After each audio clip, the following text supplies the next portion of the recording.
ನನ್ನ ಅರ್ಜುನ್ ಅವರ ಪ್ರಾಣನ ಉಳಿಸ್ಕೊಳ್ಳೋದಕ್ಕೋಸ್ಕರ ನಿನ್ನ ಪ್ರಾಣನ ತೆಗೆಯೋದಕ್ಕೂ ನಾನು ಸಿದ್ಧ ಇದ್ದೀನಿ.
ಕ್ಷಮಿಸು ಶೇಷ.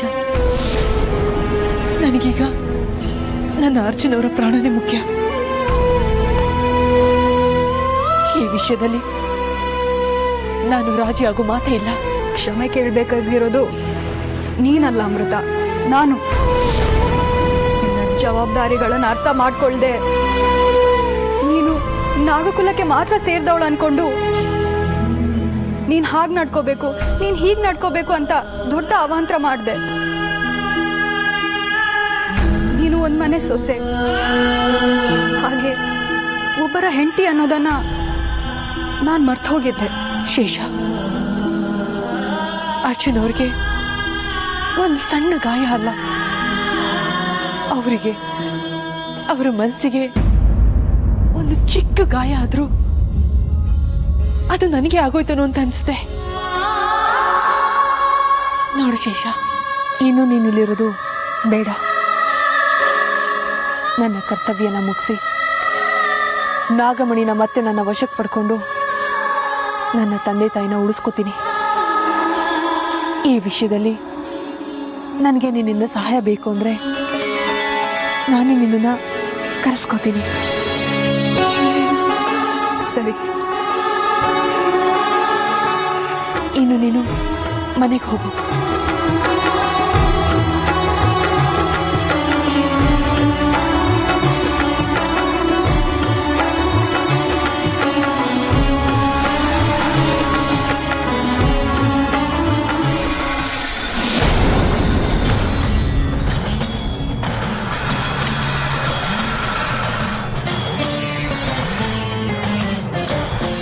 ನಿಮ್ಮ ಸಹಾಯಕ್ಕೆ ನಾನು ಸದಾ ಋಣಿಯಾಗಿರ್ತೀನಿ.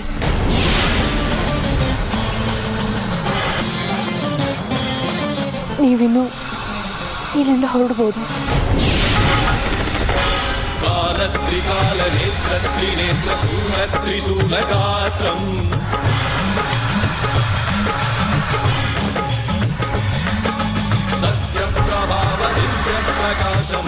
ಸ್ವರೂಪ ಮಾತ್ರ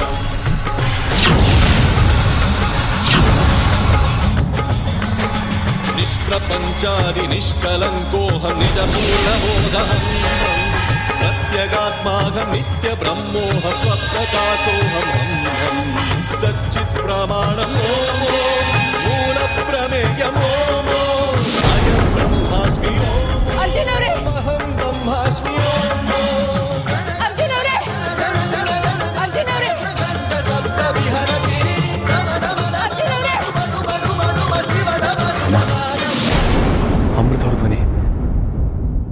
ಅಮೃತ ಅವ್ರ ಧ್ವನಿ.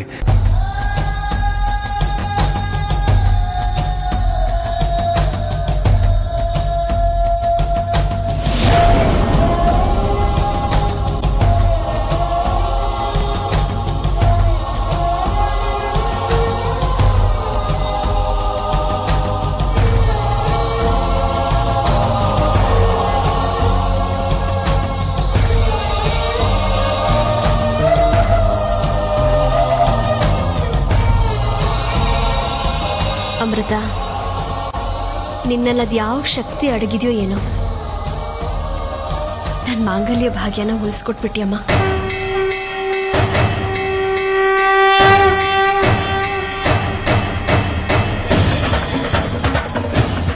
ನಿನ್ನ ನಗುವಿನ ಹಿಂದಿನ ಅರ್ಥ ನನಗೆ ಗೊತ್ತಿಲ್ಲ ಅಂತ ತಿಳ್ಕೊಬೇಡ ತ್ರಿವೇಣಿ. ಎಲ್ಲದಕ್ಕೂ ಒಂದು ಅಂತ್ಯ ಅಂತ ಇದ್ದೇ ಇರುತ್ತೆ. ಅಮೃತ, ಏನು ಯೋಚನೆ ಮಾಡ್ತಿದ್ಯಮ್ಮ? ಹೋಗು, ಅರ್ಜುನ್ನ ಕರ್ಕೊಂಡೋಗಿ ಉಪಚಾರ ಮಾಡು.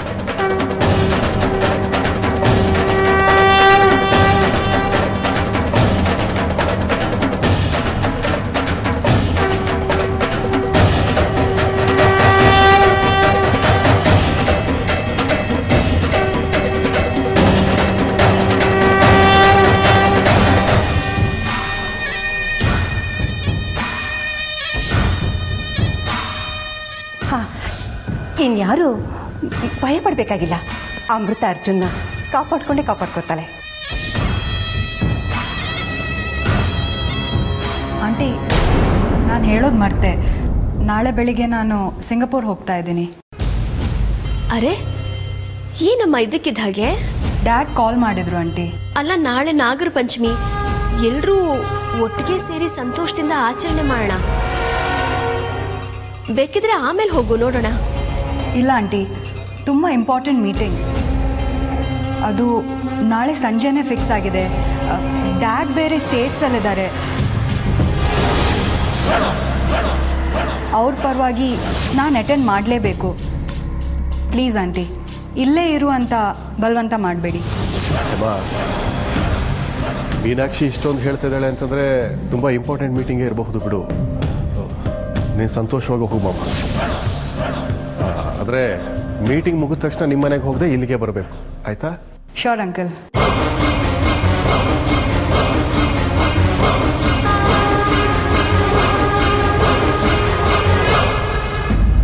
ಅರ್ಜುನ್ ಅವರೇ, ತಗೊಳ್ಳಿ. ಏನಿದೆ ಅಮೃತ ಅವರೇ? ಕಷಾಯ. ಇದನ್ನ ಕುಡಿದ್ರೆ ನಿಮ್ಮ ಮೈಯಲ್ಲಿರೋ ವಿಷ ಎಲ್ಲ ತಕ್ಷಣ ಮಾಯ ಆಗುತ್ತೆ.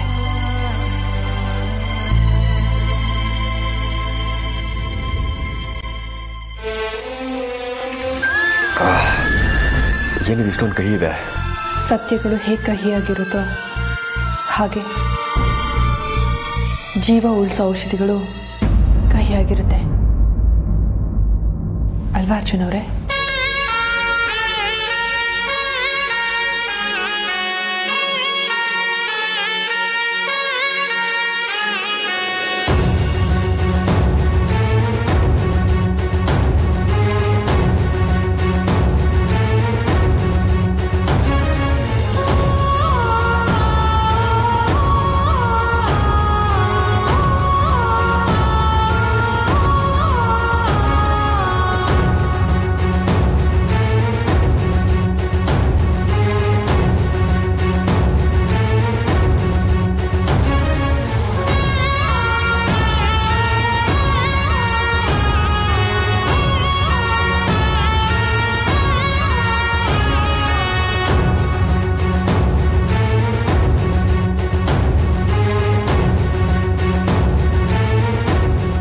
ನನ್ನನ್ನು ಕ್ಷಮಿಸ್ಬಿಡಿ ಅರ್ಚನಾ ಅವರೇ. ನಿಮ್ಮನ್ನು ಉಳಿಸ್ಕೊಳ್ಳೋದಕ್ಕೋಸ್ಕರ ಪ್ರಜ್ಞೆ ತಪ್ಪ ಔಷಧಿನ ಕಷಾಯದಲ್ಲಿ ಬೆರೆಸ್ಕೊಟ್ಟಿದ್ದೀನಿ.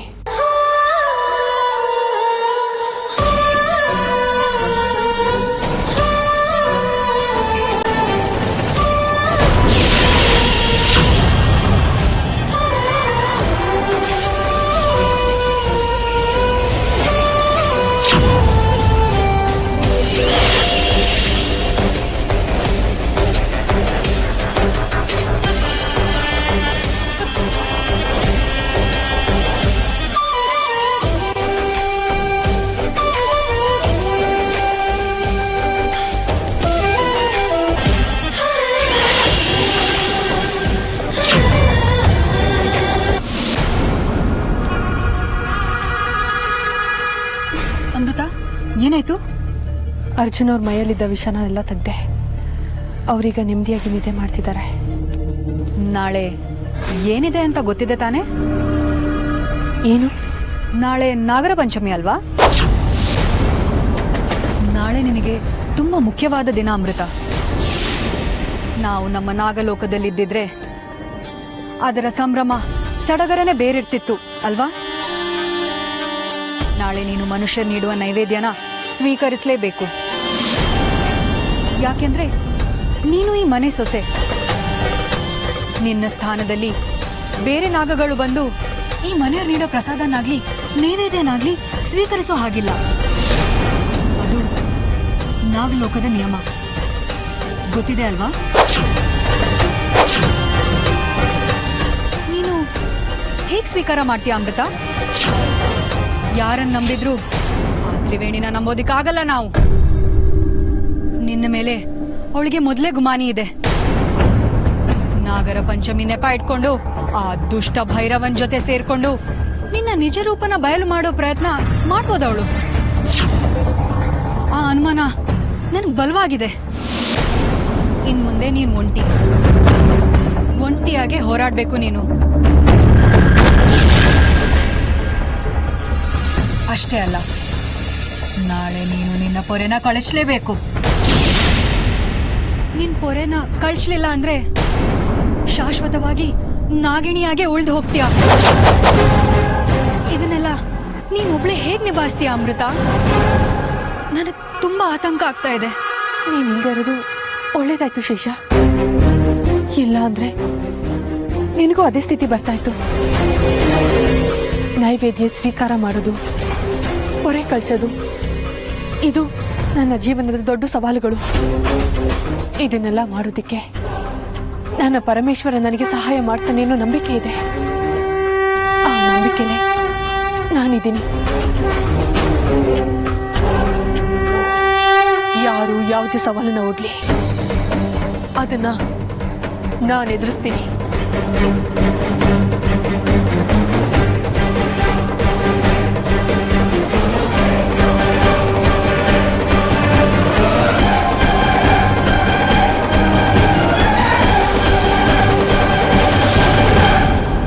ಬಂದ ಆತಂಕ ಎಲ್ಲ ಕೊನೆಯಾಗಿ ನಮ್ಮನೇಲೆಲ್ಲರೂ ತುಂಬ ಸಂತೋಷವಾಗಿದ್ದಾರೆ. ಇದೇ ಸಂತೋಷದಲ್ಲಿ ನಾಳೆ ನಾಗರ ಪಂಚಮಿನ ನಾವು ವೈಭವದಿಂದ ಆಚರಣೆ ಮಾಡಬೇಕು. ಆಗಲಿ ಅಮ್ಮ. ಅದಕ್ಕೆ ಬೇಕಾದದನ್ನೆಲ್ಲ ಸಿದ್ಧ ಮಾಡ್ಕೊ. ಸರಿ ಅಮ್ಮ. ಬಾಯ್. ಇನ್ನೂ 2 ಮುಖ್ಯವಾದ ಕೆಲಸಗಳಾಗಬೇಕು. ಏನದು?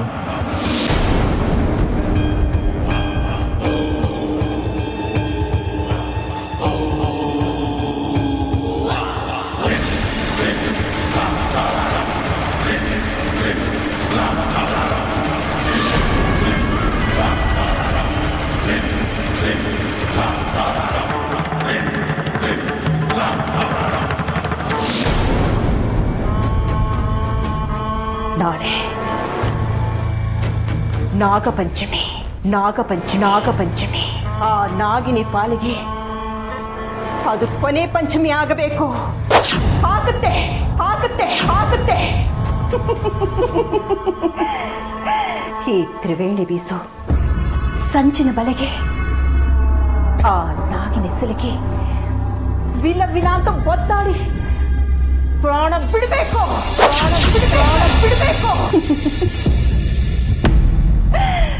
ನಾಳೆ ಉದಯಿಸು ಸೂರ್ಯ ನಿನ್ನ ಅಂತ್ಯನ ಹೊತ್ತು ತರ್ತಾನೆ ನಾಗಿನಿ. ಸಿಟ್ಟಾಗಿರು.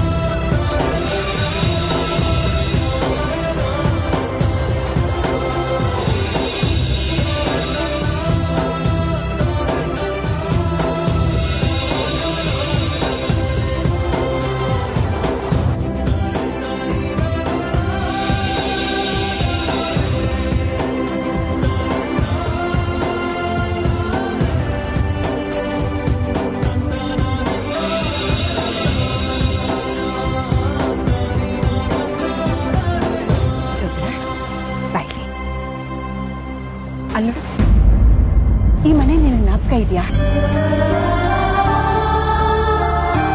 ಇದು ನಮ್ಮ ತೋಟದ ಮನೆ ಕಣೋ. ನಮ್ಮ ಮನೆಯವರೆಲ್ಲ ಸಂತೋಷವಾಗಿದ್ದಾಗ ಆಗಾಗ ನಾವು ಈ ಮನೆಗೆ ಬರ್ತಾ ಇದ್ವಿ. ಎಷ್ಟು ಲವಲವಿಕೆಯಿಂದ ಇರ್ತಿದ್ದೆ. ಈಗ ನೋಡು ಹೇಗಾಗ್ಬಿಟ್ಟಿದ್ಯಾ.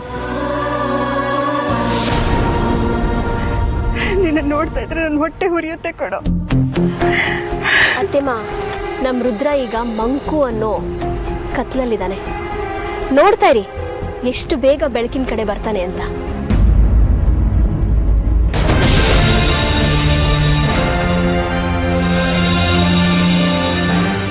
ಏ ವಿಷ್ಣು, ಇನ್ನು ಎಷ್ಟು ದಿನ ನಾಗಮಣಿನ ನಿನ್ನ ಹತ್ರ ಇಟ್ಕೊಂಡು ಮೆರಿತೀಯ?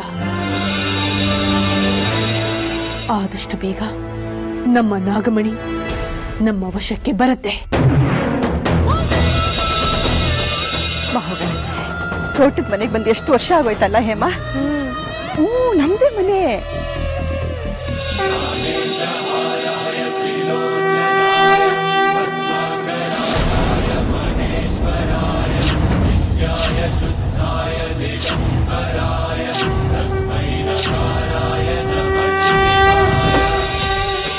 ನೋಡ್ರ, ಅಲ್ಲಿ ತಟ್ಟೆಲಿರೋ ಪ್ರಸಾದ ನಾಗರ ಕಲ್ಲಿಗೆ ಹಾಲು ಹುತ್ತಕ್ಕೆ ಹಾಕಬೇಕು, ಗೊತ್ತಾಯ್ತಾ? ಆಮೇಲೆ ನೈವೇದ್ಯಕ್ಕೆ ಇಟ್ಟಿರೋ ಪ್ರಸಾದ ಹಾಲು ಎಲ್ಲ ಬೇರೆ ಬೇರೆ ಇಟ್ಕೊಳ್ಳಿ. ಆಯ್ತಮ್ಮ. ಅಮ್ಮ, ಒಂದು ಕೆಲಸ ಮಾಡು, ಏನೇನು ಮಾಡಬೇಕು ಅಂತ ಎಲ್ಲ ಒಂದೇ ಸತಿ ಹೇಳು, ಯಾವುದನ್ನು ಬಿಡ್ದಂಗೆ ಮಾಡ್ಬಿಡ್ತೀವಿ.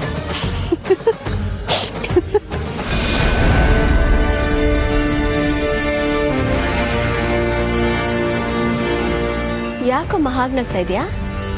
ಅತ್ತೆ, ಇಷ್ಟು ಮುಗ್ಧರಾದ್ರೆ ಹೇಗೆ? ಅವ್ರು ನಿಮ್ಮನ್ನ ಗೇಲಿ ಮಾಡ್ತಿದ್ದಾರೆ.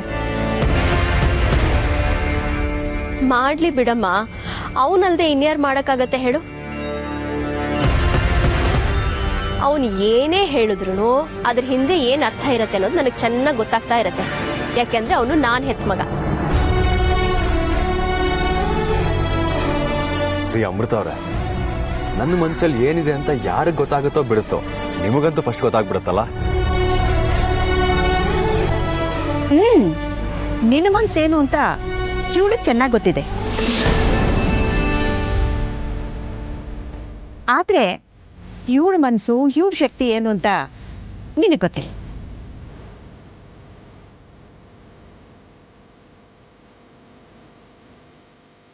ಏನು ಹೇಳ್ತಾ ಇದೆಯಾ ಅಜ್ಜಿ? ಅದೇ ಕಣೋ, ಇವಳು ಪ್ರಾರ್ಥನೆ ಮಾಡಿದ್ರೆ ಆ ಪರಶಿವನೇ ತಥಾಸ್ತು ಅಂತಾನೆ. ಅದಕ್ಕೆ ತಾನೆ ಅವಳು ನಿನ್ನ 2 ಸಲ ಉಳಿಸ್ಕೊಂಡಿದ್ದು. ಅದಾ?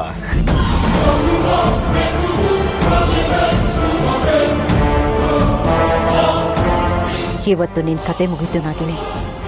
ನಿನ್ನ ಮೇಲೆ ಎಲ್ಲ ಅಸ್ತ್ರಗಳನ್ನ ಪ್ರಯೋಗ ಮಾಡ್ತೀನಿ. ಇದರಿಂದ ತಪ್ಪಿಸ್ಕೊಳ್ಳೋಕ್ಕೆ ಸಾಧ್ಯನೇ ಇಲ್ಲ.